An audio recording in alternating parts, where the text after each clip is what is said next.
On se retrouve pour un nouvel épisode sur le lore d'Altered. Maintenant qu'on a établi les bases du monde, on va pouvoir détailler un peu les lieux, les événements et les personnages, à commencer par ce fameux Rune. Rune est un pacifiste.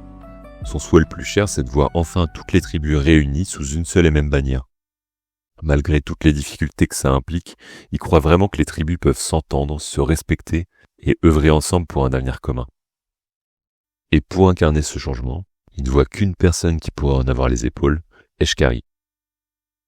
Au fur et à mesure qu'il rallie à sa cause des personnalités importantes au sein des 6 tribus restantes, il étend son influence. Ceux qui rejoignent sa coalition sont plus intéressés par un futur commun et par la perspective d'éviter une guerre civile que par l'idée de voir Eshkari sur le trône, mais ils font confiance à Rune.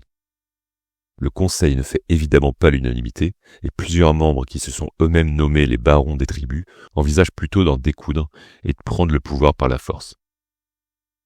Ces barons se rejoignent donc dans un pré pour s'affronter et imposer leur autorité, mais les forces d'Eshkari les encerclent et les forcent à déposer les armes pour trouver une solution pacifique. Malgré tout, les barons ne veulent rien entendre et s'apprêtent à attaquer le groupe de Eshkari. Sauf qu'au même moment, un élément inattendu dont on a parlé dans l'épisode précédent fait son apparition et empêche les fusions de sang. Cet élément, c'est le fameux oiseau de feu. Si vous ne vous en souvenez pas ou que vous n'avez pas vu l'épisode précédent, les Oneroi avaient associé cet oiseau de feu à l'oasis qui les attendait au terme des grandes migrations, comme un symbole de renouveau.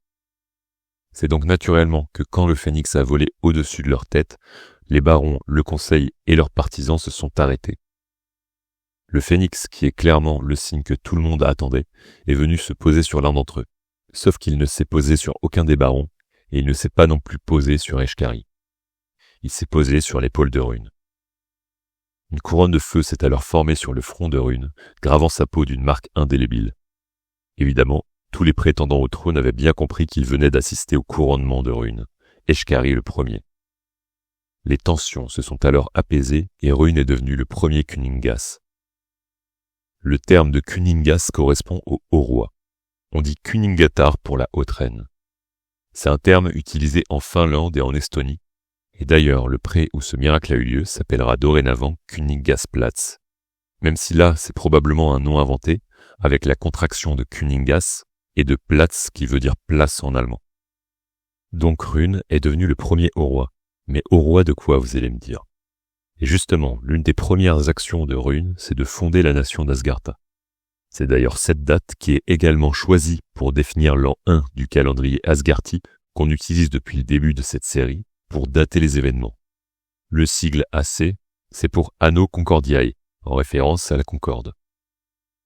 La Concorde avec la nation d'Asgartha, c'est le deuxième élément qui marque l'arrivée de Rune au pouvoir. C'est un acte par lequel toutes les tribus acceptent de se lier au sein d'un seul peuple. Évidemment, ceux qui, comme lui, croyaient en un peuple uni autour de Eshkari avant ce jour ont formé son conseil restreint.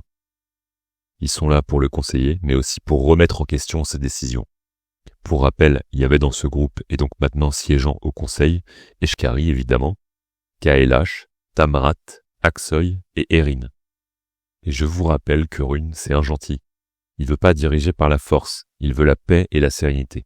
C'est pour ça que les 3 barons qui avaient essayé de prendre le pouvoir, au lieu de les punir, il les intègre également dans son conseil restreint. Ils s'appellent respectivement Tai, Aldana et Kassun. Ces conseillers, ils vont rester dans les mémoires Asgarthi, si bien qu'on s'en souvient encore aujourd'hui comme des chevaliers runiques. Quand je dis aujourd'hui, c'est en 393 AC, le cours de l'histoire actuelle, quoi. Quelques récits et légendes du lore mentionnent que Rune maniait une épée légendaire nommée Excalibur. Mais on sait que cette épée est maintenant détenue et protégée par un Onéros qu'on appelle la Dame du Lac. On avait déjà mentionné Kaer Eidos et Kaer Oorun, mais c'est en l'an 3 AC que Rune et son conseil nomment réellement ces régions et qu'on les distingue au sein d'Asgartha. Toutes les régions et provinces d'Asgartha porteront d'ailleurs la mention Kaer avant leur nom. Kaer, c'est un élément de nommage pour les lieux en gallois. Ça signifiait place forte ou citadelle en vieux gallois. En gallois moderne, c'est surtout un préfixe, mais avant c'était écrit séparément, comme pour les provinces d'Asgartha. D'ailleurs, pour l'anecdote, l'équivalent breton de Caer, c'est Ker, K-E-R. qu'on retrouve dans pas mal de lieux et qui veut dire ville ou bourgade. N'hésitez pas à me dire si vous trouvez que ces petits détails sur l'étymologie ou l'origine du vocabulaire d'Alterd, comme pour les Kuningas, ça vous plaît ou si vous trouvez ça superflu. Donc Caer Eidos, c'est surtout là où on va retrouver le centre de la vie d'Asgartha. C'est là où les premiers nomades se sont établis, parce que c'est une zone avec des falaises qui leur constituaient une barrière naturelle. C'est une archipel composée de 3 îles. Sekent à l'ouest, Nizan à l'est et Kemeri au centre. C'est d'ailleurs sur cette dernière île que la cité d'Arcaster, qui sera la capitale d'Asgartha, a été bâtie. Caer Oorun, quant à elle, n'est pas vraiment une zone urbaine. Elle a surtout été investie afin de profiter des terres pour la culture et pour l'élevage. On y retrouve plusieurs biomes. Les fjords d'Elikadura, région montagneuse parcourue de fjords et d'icebergs, la forêt d'Irundu, une forêt mystérieuse avec une végétation dense et de nombreux animaux sauvages, le désert de Jayou, un désert rouge ocre fait de nombreuses dunes de sel, le Strand, une zone marécageuse parcourue de nénuphars géants, les rivages turbulents, qui portent bien leur nom puisque des puissants tourbillons s'y produisent et attirent les bateaux vers le fond, et les steppes penchées, composées de nombreux plateaux d'altitude, propices à l'élevage mais où la gravité est capricieuse. Parfois on y marche à la verticale ou à l'envers.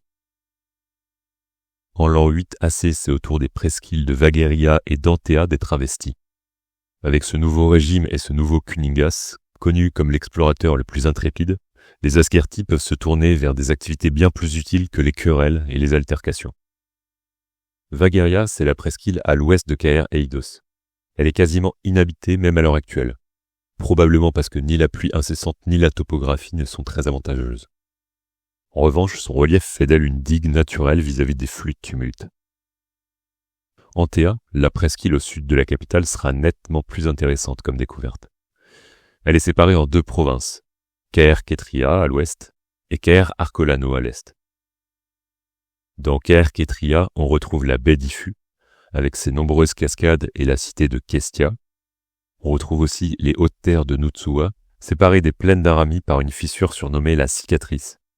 Une légende raconte que c'est Rune qui l'aurait créée en portant un coup d'épée avec Excalibur sur la singularité de tumulte qui se déployait ici. Une singularité de tumulte, c'est un dangereux amas d'éther qui peut dater de la confluence ou apparaître spontanément. Mais on aura l'occasion d'y revenir dans le prochain épisode. On trouve dans ces hautes terres une atmosphère calme, des forêts de fleurs géantes et d'arbres blancs sous une lumière bleutée. Les plaines d'Arami sont remplies d'herbes et de blé. Elles sont connues pour être le grenier d'Asgartha. Dans Caer Arcolano, on retrouve au nord les marais de Kirgata, qui abritent de nombreuses rizières. Séparés par la chaîne de montagnes du Kandu, on trouve dans le sud de Caer Arcolano le désert de Sarkhan, parcouru de profonds canyons. Une multitude d'arbres ressemblant à des pierres nommées les Kolamusa, croisement de lichen et de baobab, peuplent cette région. Les racines créent des réseaux souterrains de cavités gigantesques et étranges qu'on appelle l'hypogée. C'est d'ailleurs d'ici que vient le fameux lait d'Arcolano, une substance psychotrope notamment consommée par les altérateurs. Antea permet donc en l'an 8 AC de diversifier les ressources d'Asgartha et d'étendre ses terres agricoles. Rune a eu une fille dénommée Aisun. C'est son seul enfant et donc son héritière légitime. Le rôle de Kuningatar aurait dû lui revenir quand Rune aurait fait son temps, mais Aisun était plus avide de connaissances et de maîtrise de l'altération que du pouvoir. En 14 AC, elle persuade alors son père d'établir une monarchie élective plutôt qu'héréditaire. Rune se laisse convaincre par sa fille et Aisun peut alors pleinement s'investir dans sa quête du savoir et de l'étude de l'invisible. Elle crée alors ce qui sera la première faction d'Asgartha, Ysmir. Et comme d'habitude, on va se laisser sur ce cliffhanger qu'on détaillera dans le prochain épisode. Une vidéo par semaine, ça me paraît être un bon rythme. J'apprécie toujours autant vos commentaires ou vos messages privés. Ça me prend un peu de temps de préparer ces vidéos, donc c'est cool que ça vous plaise. Sur ce, on se dit à la prochaine pour un nouvel épisode.